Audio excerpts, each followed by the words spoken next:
Good afternoon, everybody. Welcome to TraderMerlin Show again Wednesday afternoon. It is hump day. Had a great night at trivia last night. Stumped a lot of people. I did one round that was all about the different medal winners in the Olympics, and I thought people might have been fans of the Olympics. Clearly, I was mistaken. Anyway, I hope you had a great trading day out there. Actually, one of the setups we had yesterday turned out to be a decent trade for me. I don't know if anybody here traded crude oil today, but we had a bearish Harami formation on it. It hit the entry point this morning, got an alert, ended up making a trade on it. Turned out to be a decent trade for me. So hopefully you guys had some fun with that one as well. Let's talk about the discussion du jour, which is inflation. I know. Hopefully we can get past this at some point, and we can focus on growth or on employment numbers or something that's more relevant. But inflation seems to be the piece that is on everybody's mind right now, and that, of course, is because of the CPI numbers that came out today.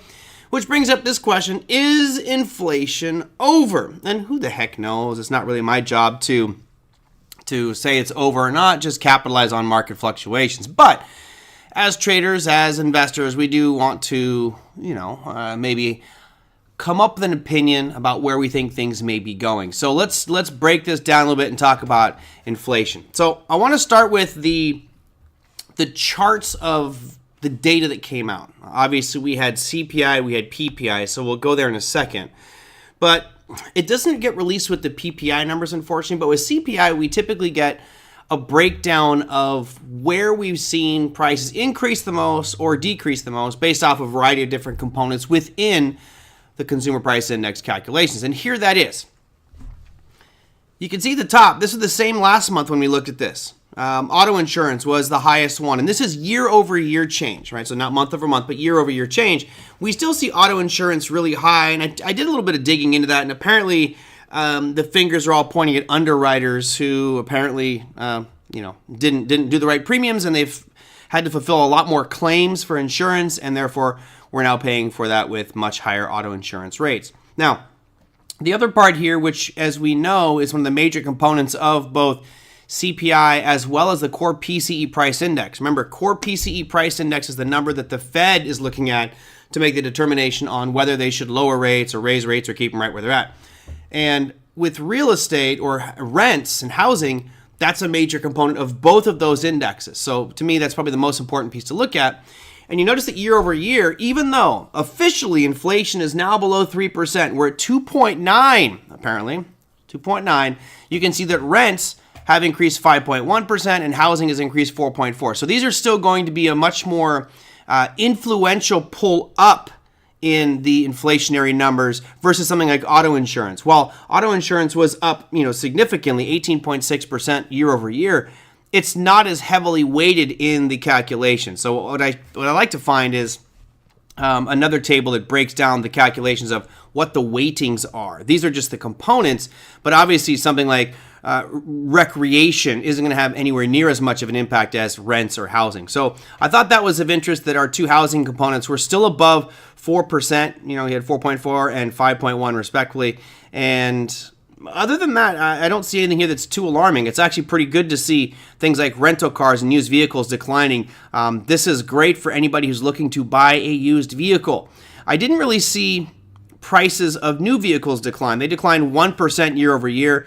But let's face it, if you really want to be smart with your money, you should buy a used vehicle, right? Pre-owned or, something that's been certified and cleared and checked and all, because you don't want some crazy driver in there. But 10.9%, that's good. That means if you're looking for a car, you might find some really good deals on used vehicles going forward. And that will probably continue to slow down, particularly if we see these new vehicles drop even further. So all in all, the numbers look pretty good. And, begs that question, is inflation over? Well, let's look at the chart here. As I said with my students in the the digital assets program this morning for Trading Academy, I have a mantra that my trading world revolves around. And this is where I slightly differ from Trading Academy's philosophy that everything is supply and demand driven, that it's all about supply and demand. And I do believe that wholeheartedly. However, if I had to do a hierarchy of importance in trading to my personal trading career, it would be number one is not supply and demand. Number one is the trend. And I mentioned if I ever got a tattoo, it'd probably say something like, the trend is your friend till the bend at the end. And then I would add in supply and demand and other factors as well. Maybe one day we'll do that. I'll do a whole session on what my priority of importance with regards to things in trading are. That said, look at the trend we have with inflation. Here's CPI, Consumer Price Index. And while it's not overly dramatic, we could argue that for the past year and a half, it's really just been sideways. However, the last 3 readings have been showing slight declines, slight decline, and slight decline, creeping lower and lower. Now, if I could put my cursor on it, I don't know, I got to figure out what's going on my computer here. 2% would be right about where my cursor is. So we're still well above where the Fed wants it. But the good news is when the Fed says we're targeting 2%, that's open to interpretation. Is 2% 2.9? Because it is 2. It starts with 2%. Is it 2.9 or is it actually down to 2.0%? I think the assumption was that it's going to be 2.0%. But the good news is we're drifting lower, and a lot of people are starting to think that the battle with inflation is over. Now, I'm one of those people, when I look at the inflation numbers, the CPI has been dropping and dropping. Where am I seeing this drop? I have not seen my ribeye steaks get back down to the $5.95 per pound that they used to be. It's now $9.99 a pound. I have not seen my Fuji apples drop back down to $1.49 a pound. They are currently $2.99 a pound. I have not seen my broccoli get down to, I believe broccoli used to be $1.29 a pound, and now it's $2.99 a pound. I have not seen my dozen eggs get back down under $2 a dozen. So where is this coming from? It's interesting because we hear that inflation's under control. We hear inflation's getting better. I have noticed gas prices drop. Great. That's one component. But I'm not a renter, so I can't make the comment about rents. But I just don't see it dropping as much as this chart would indicate. This chart would indicate that things are almost back to our normal levels where the Fed wants it, and that would give them the green light. Now, I don't know. Maybe you guys can help me here. Where have you seen prices in the things that you consume drop? Has any of your landlords contacted you and said, hey, you know what? We're back to rosy times. We're going to actually drop your rent a little bit. I'm pretty sure that's not going to happen ever. Wondering where you guys have seen it or if you've felt it. Now, let me see what you got here. Dang, I've increased in rents all last year and a half. What's that, Steve? You haven't had any? I think they've continually been increasing. You know the life of a landlord, right? The life of a landlord is you continually increase rents.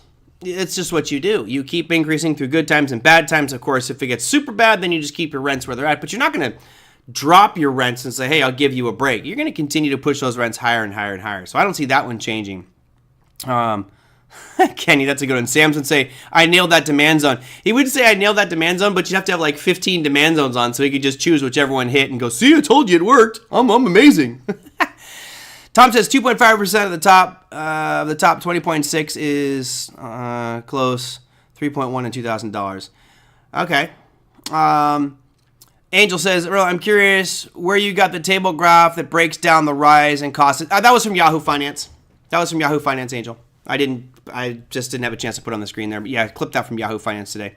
And again, Angel, part of me would be looking at it going, what numbers do I trust? Do I trust that Yahoo did the right job and aggregated those? I'm pretty sure that if we can go out here, I'll show you where we can get that information. I just like that Yahoo takes it, puts it in a nice visual format. If I go over here and you go to, let's say I'm at Forex Factory right now, which is great. And if you go here, you can see CPI year over year. Let's go to the month over month numbers. And you click the little folder next to that. You can actually go out to the latest release. You just click right here. It'll take you out to the Bureau of Labor Statistics. And then you can get all of that data right here. Yahoo just makes it much more visual. This is a little clunky to look at. And, if you were a student of this, and I'm kind of a student of it. I love to see the numbers and where they go. I just don't have the time. I actually wish I had a team here to break this stuff down for me and, break the numbers down so I don't have to just sit there and stare at all these numbers because it can make your eyes cross. But yeah, this is all the information that we saw there on the table from Yahoo, just cleaned up as Yahoo did. So that's where you would find it. Go to Forex Factory, and pretty much any release that's put out, you can click on it, and it'll take you to the company or organization that issued that report, and then you can kind of break it down from there and do what you want with it. You've heard me say this before. I cannot remember the guy's name. It wasn't Peter J. Wallison. It was another guy, John O'Donnell, brought on Power Trading Radio. This is 10 years ago. And we asked the guy, he worked for the Bureau of Labor Statistics. He'd since left the BLS. But we asked him, I said, do you manipulate the data? And without missing a beat, he said, yes. We change the data every now and again to fit political agendas or what our directives are. And I just thought, wow, how can I trust this data? Right? How do I know that the data that they're using in here is honest and truthful and they haven't swapped out one little component which makes a huge difference? I just don't know.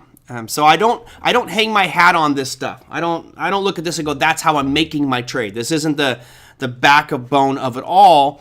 I am just concerned with trends and looking at where things may be going. And if I can spot, as I do here on the CPI chart, notice that right-hand side, it's slowly drifting lower. Now, of course, it could stop and rocket back to the upside. I don't know.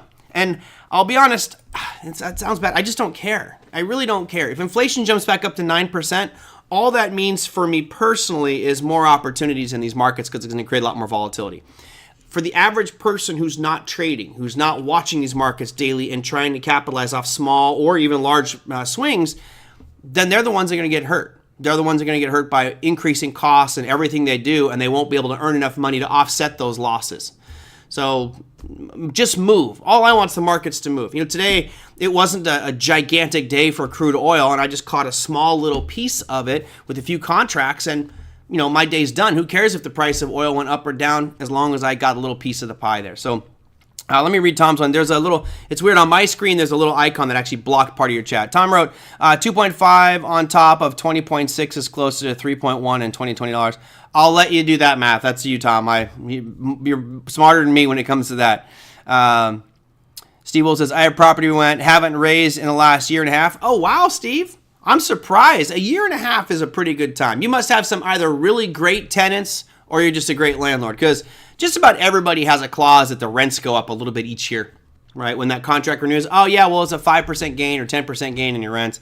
Unfortunately, that's the nature of the beast. I'm kind of with you. I had a tenant that lived in one of my properties who was a friend of mine. I didn't raise rent 1 penny for 6 years. So, if it's a good tenant and they do really well, leave it all alone.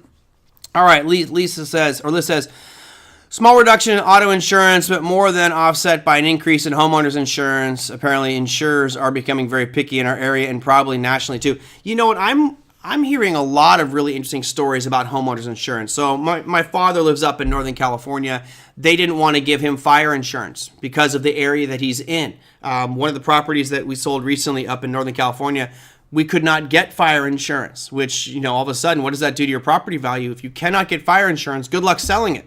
Right? Your title company and the lender is not going to issue the loan if you're not going to have that property insured, because they want to make sure that their investment is protected. So it does create havoc in different markets. And I've seen certain counties that aren't going to allow for flood insurance or fire insurance or different types of insurance. And I don't know if the government steps in there and says, hey, you have to insure, you have to offer insurance, just maybe at a higher rate. But yeah, some companies saying, no, I'm not going to do it at all.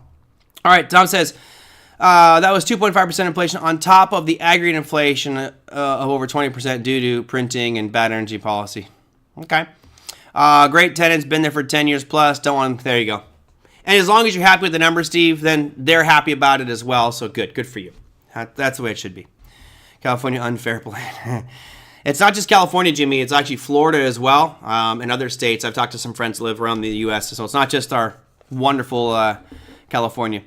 I think insurance companies can refuse insurance. Yeah, that's what I was mentioning, Steve. They can't.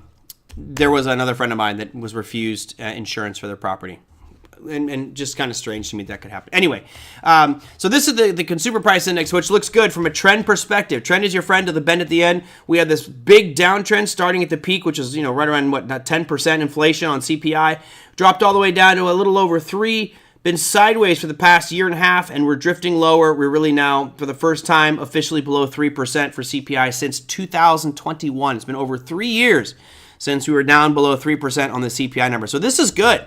This is really good. And, it leads into another discussion, which is the Federal Reserve. You'll notice I specifically chose this color, but I want to add in a poll here. So bear with me as I start this poll, and the poll is going to be: how many rate cuts will the Fed make this year? Don't worry, I'm going to send it over in just a second. I just need to get the numbers correct here. So we'll do 1. Actually, we'll do 0. We'll do 1. See how many it'll let me do. 2. I don't know how. I think if this is the most it'll let me do. I did 1, 2, and I did 4. Well, let's just do 3. I'll give you 3. Why not? Give you 3.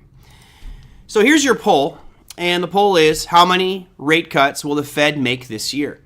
Unfortunately, I can't do more choices here because I'd like to add 4 or 5 or 6 in there. At this point, if you listen to what Jerome Powell has said over and over and over and over and over and over again, is they're going to keep rates right where they're at until the data tells them otherwise. And as you and I know very well, that main data point is just what we looked at, inflation. Now, of course, they're looking at the core PCE price index, which comes out in a week or 2. Let me verify in just a second when that data comes out. But if we're looking at inflationary data and all of a sudden we start to see it drop down below that 3% line, that's great news for the U.S. markets. And that, to me, opens up the discussion of, do we see the Fed, start to lower rates faster? Now, I am in the camp of the Fed should keep rates right where they're at for a while. I don't think that they should move them at all. They should leave it right where it's at and not mess with it. However, I don't make the rules, and I can't see when the core PCE price index numbers come out. I guess I must have passed it. I'm running through a calendar right here trying to find it for you guys. I thought it was the last week of this month. Oh, there it is. So it's August 30th. Here you go. Friday, August 30th is when we get the next core PCE numbers, and there's no expectation on it yet, but you can see it's been drifting lower and lower and lower. This is good. Seeing this number drop is great because it does, again, give the green light to our Fed to potentially start cutting rates. All right.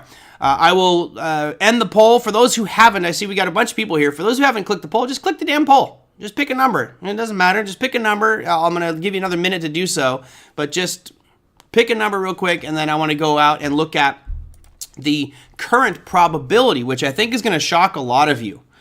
I think that this is going to be really like, a what? Really? Okay. So let's, I'm giving you another couple seconds, and I'm going to end this poll. So here we go. Man, less than half of you voted. Sad. Come on, you can do better than that. I'm going to end the poll, though. Anyway, poll ended. And our results are, drum roll please, how many rate cuts will the Fed make this year? 35% of you said 1. 21% of you said 0. 32% of you said 2 cuts. And 10% said 3 cuts. I am definitely a 1 cut.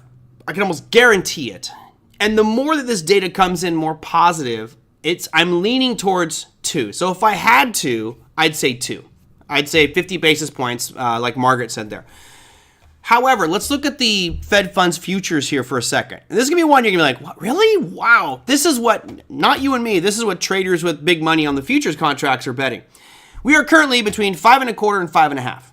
There is a 44.3% chance that we will have 4 rate cuts by the end of the year. Now, when I say 4 rate cuts, I'm saying 25 basis points each. So we'll call 100 basis points, right, by the end of the year. What's interesting for me there is, if you notice, we have 1 meeting on September 18th, a second meeting on November 7th, and a third meeting on December 18th. There's only 3 meetings left this year. So what's happening right now is the markets are pricing in that at one of these 3 meetings coming up in the next few months, at least one of those will have a 50 basis point cut by the end of the year. Now, why would you cut 50 basis points in any month? Forget the fact that we're trending where we are or what the data looks like. For the Fed to cut 50 basis points, I think we'd have to be in a really precarious situation, or one where they just want to juice the market substantially. And I don't think that the Fed is under any pressure whatsoever, given the fact that almost every other data point we're looking at looks okay. Unemployment is rising. Inflation is dropping. We're seeing GDP growth kind of stagnant, I'd say.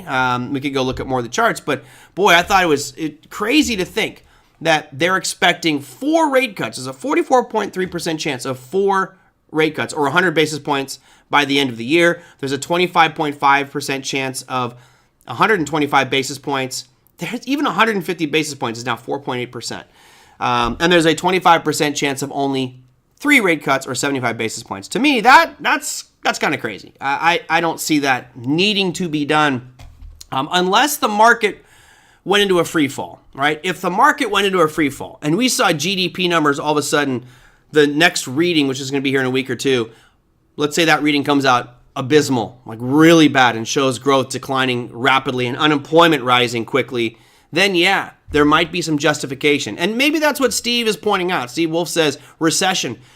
That might be. Maybe it's market experts and pundits forecasting a recession into the end of the year. Again, in my mind, I have the election looming over my head, and I keep thinking that it's not gonna fall apart before then. At least I don't think so. So I'm in the camp. I still stick by almost guarantee 1 cut and possibly 2. Only reason I see them cutting and continuing to cut would be if we start to see economic data get worse. And it's not. It's actually getting better. So if the market continues to thrive with rates high, then you leave it there. Because what you don't want to do is you cut rates and all of a sudden things get out of hand again. You get too much rapid growth. And what you don't want is massive swings of volatility in market directions, whether it's equity markets or economic data. They don't want that. Remember, the Fed's mandate is a dual mandate: full employment and stable pricing. So they don't want to have big gyrations, and by cutting rates aggressively, that will cause gyrations in the market. So I thought that you guys might find this interesting, kind of shocking that it was going to be, the expectation right now was 44% that we're going to see a full 100 basis points. That's 4 rate cuts of 25 basis points. That to me is just nuts. But hey, stranger things have happened, and who knows? It may come to fruition that way. All right, I see some chat in here. We are stuck with the golden rule. He who has the gold, make the rule. Yeah, that's true. They don't have the gold, though. They just have the power to print money. What the heck? Why? 1 cut and let it work for a while. Right, Steve, I'm with you. I don't see any... Like I've said this before, you guys probably are so annoyed with it, but there's just no need. If we had economic crisis, and here, let's do this. Or it's a little off topic, but let's just go in here. I'm going to go down. One cool thing about Forex Factory, if you guys haven't used it, is I can go up here to the upper right hand once you click on calendar. I've taken everything out but the U.S. I'm removing miscellaneous. I'm removing speeches. I'm removing bonds, and I'm going to remove consumer surveys. I'll get consumer business surveys out. Only reason I'm doing that is to see what the data looks like. So let's go. I'm going to go back to this week. And you scroll through here and let's look at just economic data, right? This week, obviously tomorrow, we have some retail sales numbers coming out, which is not that critical. We do want to see positive retail sales. And if you look here, retail sales have been right around 0. So that's, not a good sign, but it's not bad. It's above 0 for the most part. The July reading, they expected it to be below 0, but everything's been above. So that number's okay.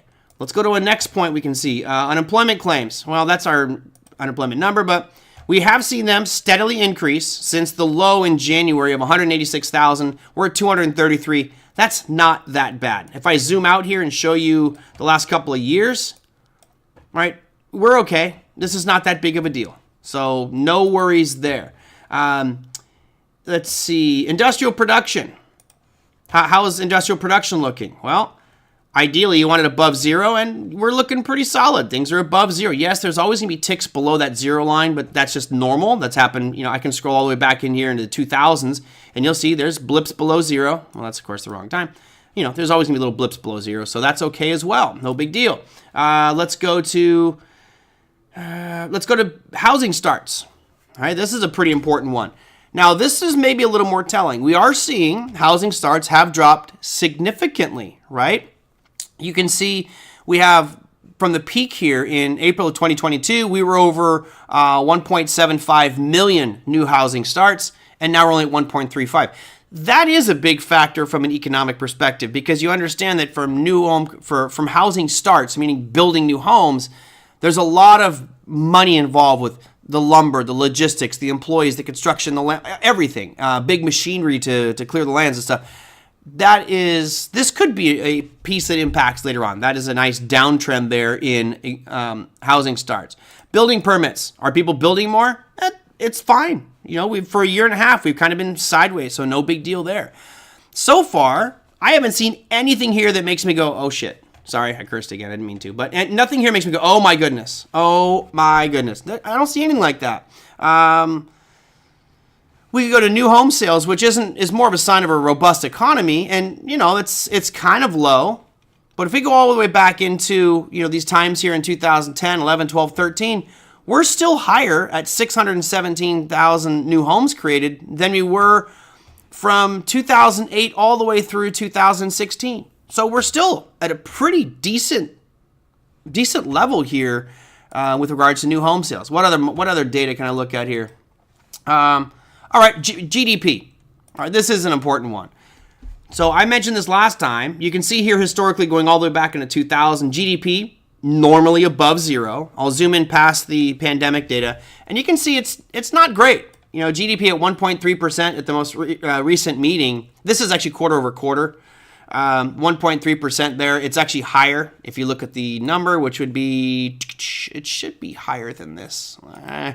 But we haven't seen it drop the last 3 quarters. This is probably the only real disturbing piece of data is GDP. The second one would be unemployment, which I'll look at here in just a second.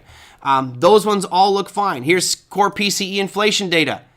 Getting lower and lower. This is very positive for the market. So I've got one really bad piece of info, and I will go and see if I can find a second one here. I want to find the unemployment rate, and here we go. So basically it's GDP and unemployment rate are the only 2 negative things I see, but they're not like appallingly bad. This looks bad. When I look at it like this, it looks absolutely terrible. But when I look at it like this, it looks like we're back to kind of normal levels we had in 2016, 17, 18, 19. No big deal. This surge and the most recent move up is a little concerning, right? I made this point before that we have seen it getting steadily higher. We're at 4.3. That was much higher than expectations. Again, I think anything under 5% anything under 5% is probably safe. However, the Fed's probably going to quote this and use this at the next meeting on the 18th. Right? I think that they'll use this at the September meeting and say, look, unemployment's getting a little bit higher for us, therefore we're going to cut rates, and then we'll get our one rate cut. But all in all, I'm with Steve Wolf here. There is absolutely no reason that the Fed should be in a rush to do a 50 basis point cut. That would be crazy. That would be stupid. It'd be, in my mind, it would be irresponsible because there's just no need to go that aggressive. Anyway, I'm on a vent. What do we got here? NJ says, why do we need to raise though if inflation is coming down? In his expected levels? It's because it's impacting other things, which is why I wanted to real quickly run through that data for you so we can look at some of the other big pieces. And again, in my opinion, only 2 are hurting us, GDP and unemployment. Unemployment is still historically low. Even though we're at 4.3%, it's still historically low. Now, if we got unemployment up to 6 or 7%, then I could see the Fed jumping in saying 50 basis point cut. Right, let's juice this market. Even though we don't want to, we got to get jobs back down because remember, their mandate is full employment. Conveniently, they've never actually said outright in a statement, like a written document, that this is full employment. I'm using the 5.5% as full employment because that's what Ben Bernanke said when we had our last financial crisis in 2008. So that's how I'm latching on to 5.5, but it might change. Let's see, what else we got? I stopped believing the Fed funds predictions. Many of those big money people expected cuts all this year while inflation goes up. Exactly, Steve. And that's kind of why I bring it up. Remember, when we were December of last year, they were expecting 8 rate cuts by the end of this year. And then all of a sudden we got to April and it was like 0 rate cuts, right? So they change very quickly. I just like to look at it because it lets me know kind of what the expectations might be. And then I can look at that and say that's realistic or unrealistic and maybe build a position against that. Because I don't believe that you're going to see 4 rate cuts by the end of the year. Not 100 basis points. Maybe 50, at a stretch 75, and they do 25 at each meeting. But I think what they'll probably do is they'll cut in September. They'll wait a month. They'll wait past the next meeting. They'll hold. And then if things get worse, then they'll do it again in December. But I don't think you're going to see them go back to back to back. Nah. They're not that silly. They know that they should wait a little bit and see what the impacts might be. All right, let's see. Why did I choose CL? It's because we were looking at it yesterday. I was going to go with USO, but the CL chart was just what I had marked out, so just jumped on and did futures with it. Did the CL September 24. August up, back to school. Maybe. Who knows? Who knows if back to school is going to be the piece that juices it. I mean, retail sales numbers might tick back up, but then again, the expectation will be that the number for September is going to spike, right? Because it's at that historical, September back to school. There's going to be more shopping and more spending and clothes. That's going to get priced in the expectation. NJ, yeah, I covered the carry trade if you're asking about that. What's the deal with the Japan sell-off? Yeah, look at yesterday's show. Was it yesterday's show? I think it was yesterday. I'm losing track of time. I think it was Monday's show. What day are we? It's Wednesday? Yeah, Monday's show was the carry trade. So you can watch that one, NJ. I kind of did a full dive into that one.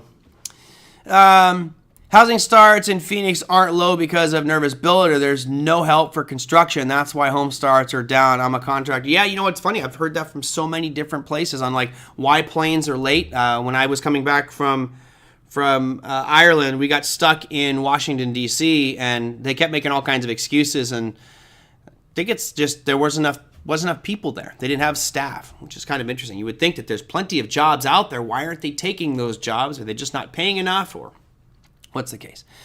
I believe Powell said they don't know the effect of the rate cuts until 18 months later. Yeah, I've said that multiple times. I think I told you guys, my mentor many years ago told me it's between 9 and 18 months. He said 9 to 12, but I think 18 is probably better to see the full impact of those rate cuts. So, like I said, the best thing to do would be to cut 25 basis points, wait a little bit. Some of it will be seen right away, but the actual coming out in the bottom line of earnings and GDP and inflationary data, that will take some time for it to filter through and get to that bottom line. All right, so that was the Fed. What do I have next to talk about? Let's talk about crude oil. So, yesterday in passing, I was just talking as we looked through our top 10 markets and kind of our top 8 markets, and we looked at crude oil. And there's your crude oil chart. We had a Harami formation after a really nice move up in crude oil coming off a double bottom. That's fine. Let's get rid of that volume because it's messing me up. And I made this little note here that if we got below 78.16, there's a potential short opportunity. And it was nice this morning. It actually rallied up this morning and then came back down around 7 a.m. and then broke down below this. Great short opportunity, for crude oil. One contract is, if you make $1 on it, that's $1,000 per contract. So, it doesn't need to move that much for you to make or lose a lot of money with crude oil. It's a pretty powerful one. I mean, you're 1,000 barrels of oil, so that CL can be pretty a ripper. But it was just a nice follow through. It had a pretty strong trend all day. Unfortunately, I didn't get to stay in it that long. If you see here, we had this sell-off, that breakdown below it, and this move back up here stopped me out, as I said, a trail stop, and took me out. But caught a nice little chunk here. I'd rather be in it still. The trend looks like it's going to want to go lower, but is what it is. So let me run through, and main reason, guys, was inventories. Let's go look at the Forex factory here so I can show you that. And we'll go back to this week since I'm in September. Here we go. And let's go all events, all of them. And we'll put all markets back there too. Get everybody. Let's remove all the filters.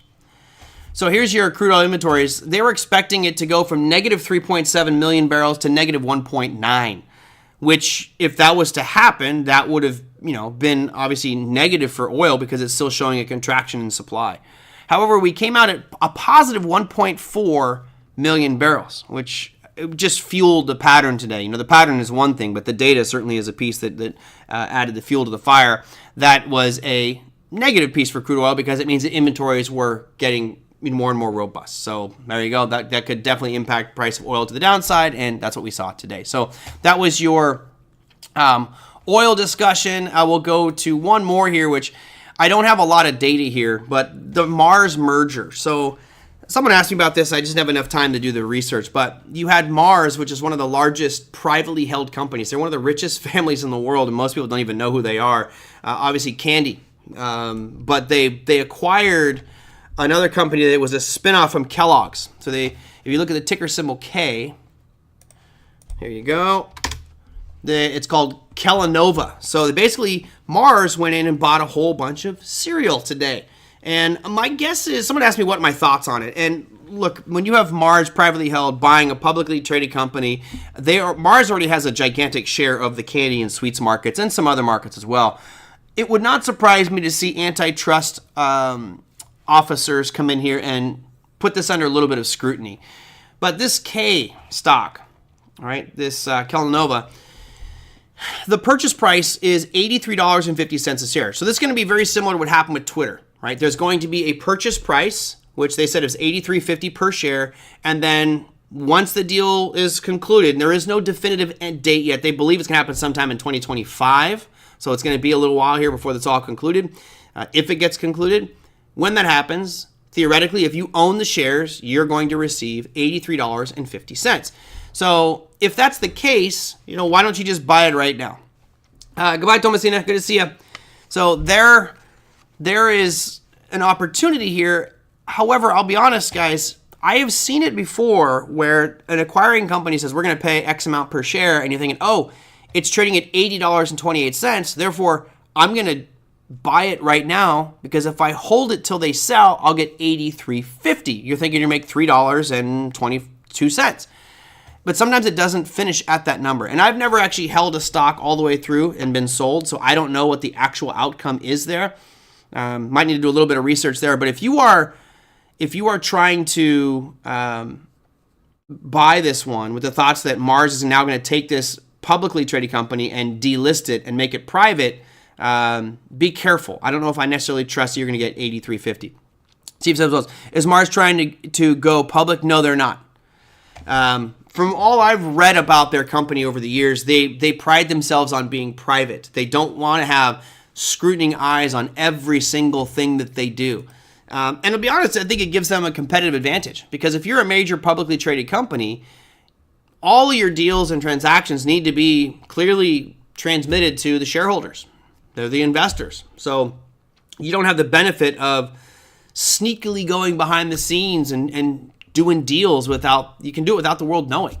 I think that gives them a huge competitive advantage. And over the past few years, Mars has bought a lot of different companies. So I don't know. And I'm not 100% sure that they're going to take this one and go private with it. Maybe they buy it and keep it as a publicly traded company. My guess is they would take it private and put it underneath all their other brands. I saw a really cool graphic today, which I could not find. And that graphic showed all of the different brands held by both of these. Man, if they merged, that would be a giant, giant company. Let's see. I got a whole bunch of questions. Steve says, we need unemployment at 4 to 4.5%. That's equilibrium for employees and employers. Yeah, I can say I don't really have any issue with unemployment getting up to 4.5%. Fine, should be. Let's see. Steve says, how can they be that far off?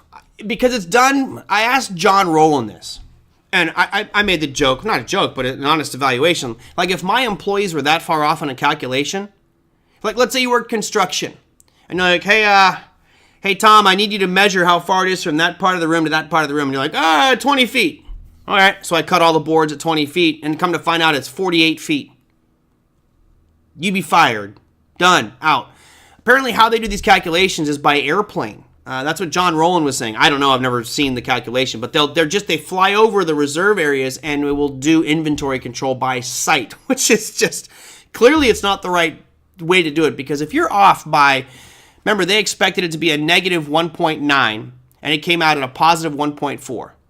That's a 3.3 million barrels, which will probably fit a million barrels of oil will probably fit a football stadium. It's just an incredible amount of oil to be off. So yeah, I don't know, Steve. It blows my mind that they are that far off. That far off. It's crazy. So the yield curve uninverted on August 5th. You know why?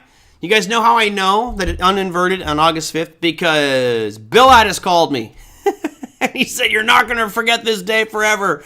August 5th, 2024. The yield curve uninverted, but it went back, right? We're now back to slightly. And I don't know why. Let me see here. I think I actually have it. It disappeared for a while, and I don't know why that happened. Yeah, I don't know where my list of...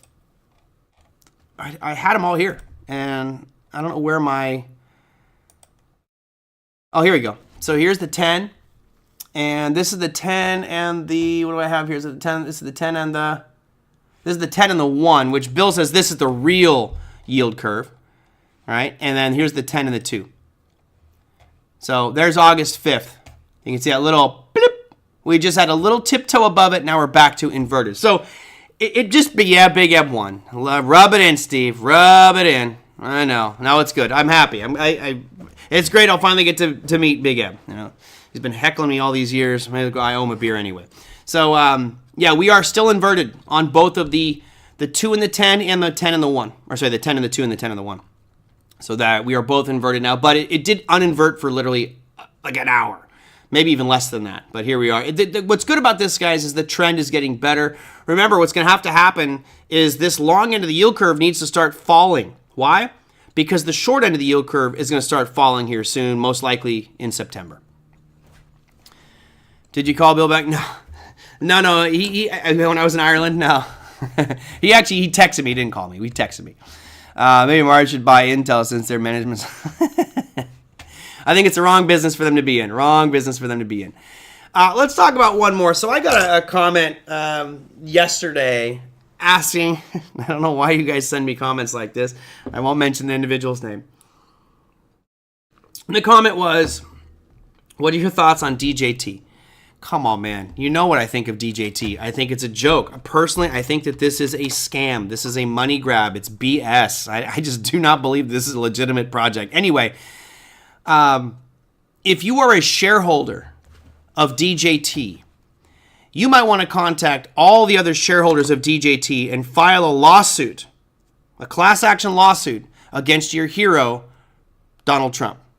Because what Donald Trump did in that interview with Elon Musk was almost sacrilegious to his own business.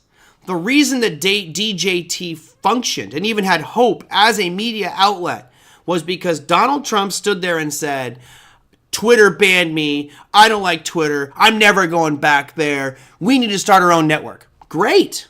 Smart idea. You have a huge following. So somebody came to him and said, hey, let's create our own Trump Media and Technology Corp. It says SPAC. We'll create a SPAC. Then we'll buy your company. And then we'll bring it public. And then when you become president, you can talk about DJT and how they need to be using Trump Media and Truth Media, whatever it is, Truth Social. And you pump that, and our business will be good. And that actually probably would have worked. But now Donald Trump actually went over and activated his account back on Twitter and is now tweeting out. So you basically have your chief captain promoter, the guy that is DJT, is now all of a sudden back on Twitter. So if you're a shareholder of DJT, man, you have to be livid right now. He basically just jumped shipped on you. And why? Because he realizes that the biggest voice, the biggest platform, the most communication he could possibly get is not on DJT.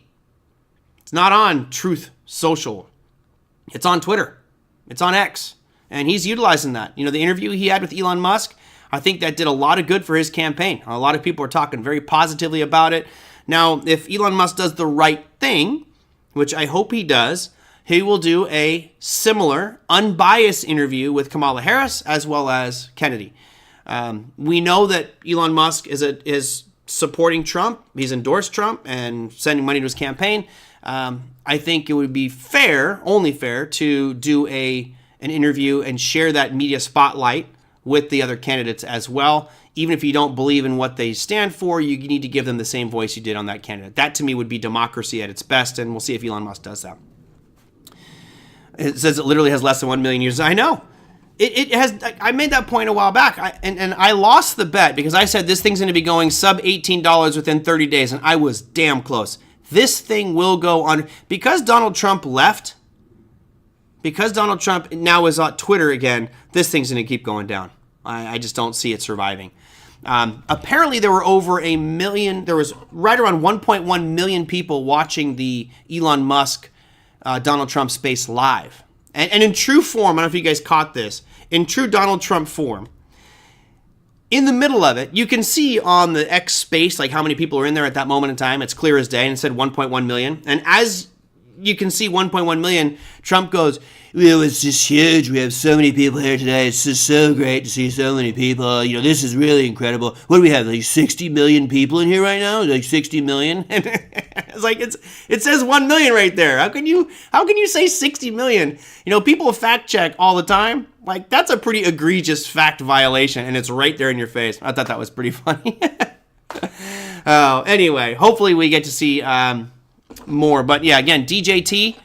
I had this graphic here. I tried to show one person, I said, leaving another company for another, and a lot of hostility with the financial market sky. And this is what the picture it gave me. So, unfortunately, it doesn't really represent DJT shares, but we will see. We'll see what happens with it going forward. But to the individual sending the question, what do I think of DJT?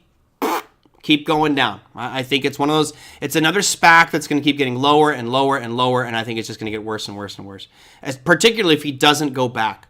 Maybe he goes to Twitter for just the interview, and then he blocks his account again and goes back. But Trump is a person that must have media exposure. It's his strong suit, is manipulating and using media. He's very good at using media.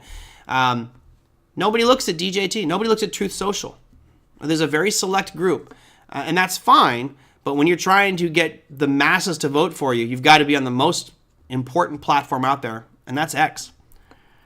Yeah, I know, Steve. They have 500 million per day. I think the number of, and more importantly, what happened with that Trump interview was that, yeah, there was like a million people watching live, but there's been over 1 billion uses from other users taking snippets and sharing it. That's what Trump needs.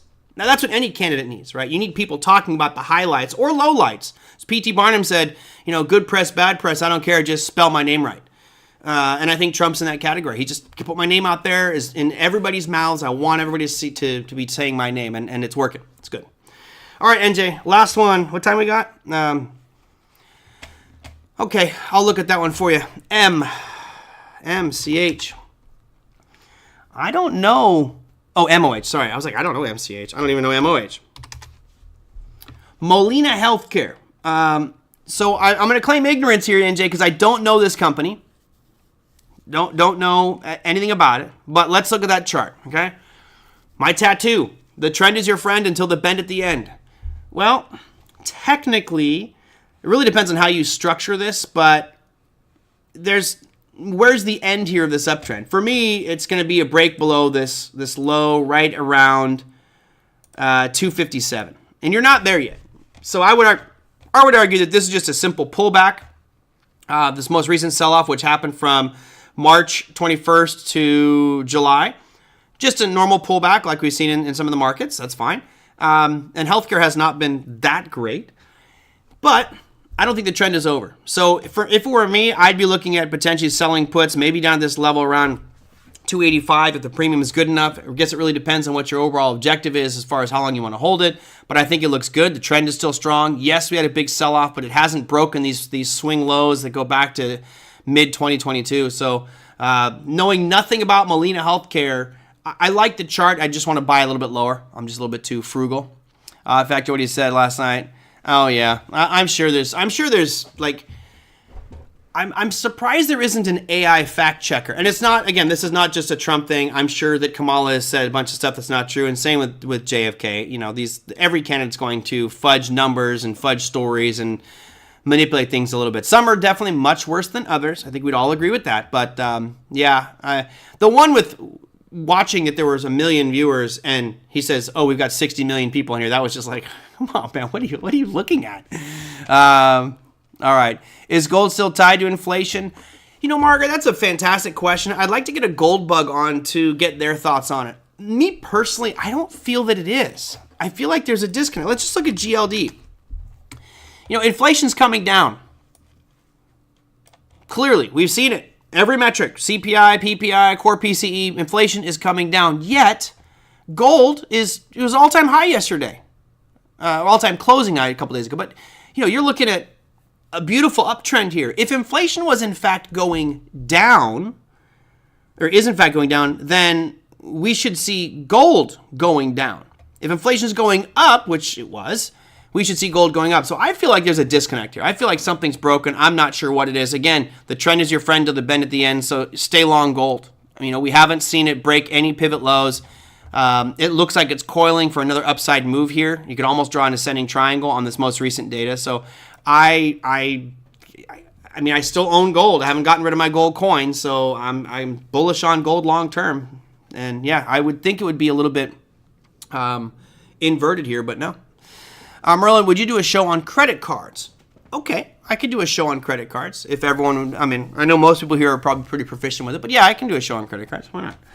Give me a little bit of time to get that going, Shield. But I hear you, and I will work on a credit card one for you. I've got a lot of spinning plates right now. I'm hoping that the dust settles in my world a little bit over the next few weeks, and then I can settle down, focus, regroup, and share some updates with you guys. But just got to get a bunch of stuff done. Gold, I don't understand it. Well, it's scarcity, right? It's just the ultimate scarce item. Bitcoin is the ultimate scarce item, period. There's only 21 million. With gold, we don't know exactly how much gold there is. We know it's a finite resource, but they could make more gold. They could find more gold at any time, right? Let's say a meteor crashes to Earth, and that meteor is just solid gold block. It's possible. And all of a sudden, the price of gold drops because supply is off the charts. Your last show on credit cards? When did I do a show on credit cards? I don't remember doing a show on credit card. It was a long time ago. I've got a couple people that watch this program that don't have credit. And I was like, wow, you don't have no credit cards? You got to use them. So yeah, I'll do one on credit cards. Chio, do me a favor. Email me at the email on the screen, TraderMerlin@gmail.com, and let me know a couple of questions specifically about credit cards that you would like answered. Because to do a show about credit cards, that's a big burrito to eat. We could do multiple shows on it. Do you want to know about establishing credit, which ones to use, what are the pros and cons, how to build your credit, how to fix your credit, little tips and tricks to get, cheaper airfare and things like that. There's so much there. So I'm still working on it, Steve. I still am working on it. It's a work transition, so I'm trying to figure out what's happening there, where I'll be, and I'm not quite sure yet. So I will let you all know going forward what's going to happen there. With 60 million people watching the other night, why would he go back? At least that's what I'm saying. I don't think he'd go back. He now has, and honestly, whether you like the man or not, whether you think he's an absolute POS or a GOD, you should follow him on social media. I can't believe I'm actually saying it, but he does a great job of manipulating markets or making statements that are market moving. Now, maybe not so much when he's not president, but if he becomes president again, man, his tweets, he's tweeted more than any other president by far. And those were major market movers. I mean, when he would tweet, China's been bad, we're going to put tariffs on China, we're going to make them pay for everything and pay for it. When he says that, all of a sudden, Chinese stocks fall and the equity markets get hurt because now it's global conflict. And then literally 5 days later, China's amazing, they've been working well with us, we think we're going to be good partners. And boom, all of a sudden markets soar. You got to follow him, especially if he becomes president. It's going to be key to, especially you day traders. Like, I would have him the number one person on my Twitter feed if I'm day trading. I'd have it on a screen right here, and the second he tweets something positive about the markets, boom, I'm hitting the buy button. It's almost a no-brainer. It's crazy. Let's see. I don't follow anyone on social media. Well, number one, you should follow me. I don't do anything on social media anyway. I'm very minimal when it comes to social media. I will not take a bet now that DJT... Dang it, Mike. You sure you want to do double or nothing, buddy? Steve, I have a labor position open in Phoenix if you're looking for a career change. I'll tell you what, Steve. What do you do, Steve? What kind of construction? I loved construction. I loved working construction. My friend's dad owned a construction company, and my dad was a realtor, so I was always doing remodels and construction. I love construction. It's hands-on. It's building. You're in good shape as well. It was good. Good stuff. Okay, let me wrap up here before I make another 1 hour show. Big Eb's not even here today to revel in a potential 1 hour show, so I can't let him have that. Okay, home remodeling, nice. At least you're indoors all the time. I was doing ground up construction from foundation and framing to finish work. That was just such a great experience. And Margaret says, I read Elon's post. Elon used to be good. I think now he's gotten a bit too political. Sometimes I feel like he's a little bit off his rocker. I feel someone with his type of influence, I think the right thing to do would not be to be so public about your opinions and bash one party. I think you're swaying an election because of your views.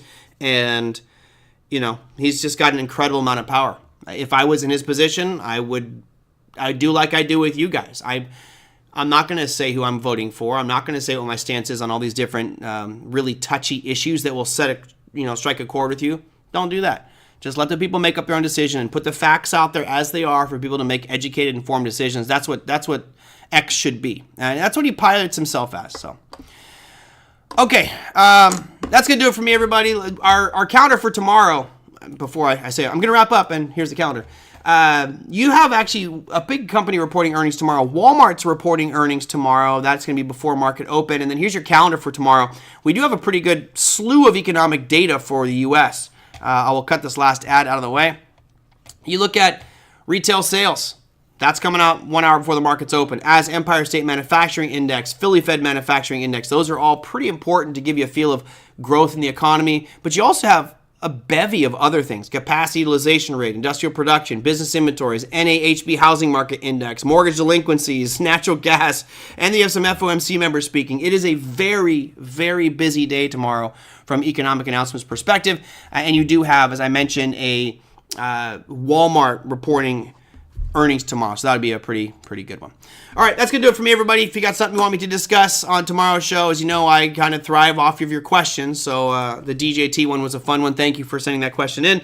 Others, send them on in or put them down below any YouTube video, and I'll get to all those on tomorrow's show. So you can email me at TraderMerlin@gmail.com. That said, hope you have a fantastic day trading tomorrow, and I will see you then. Take care.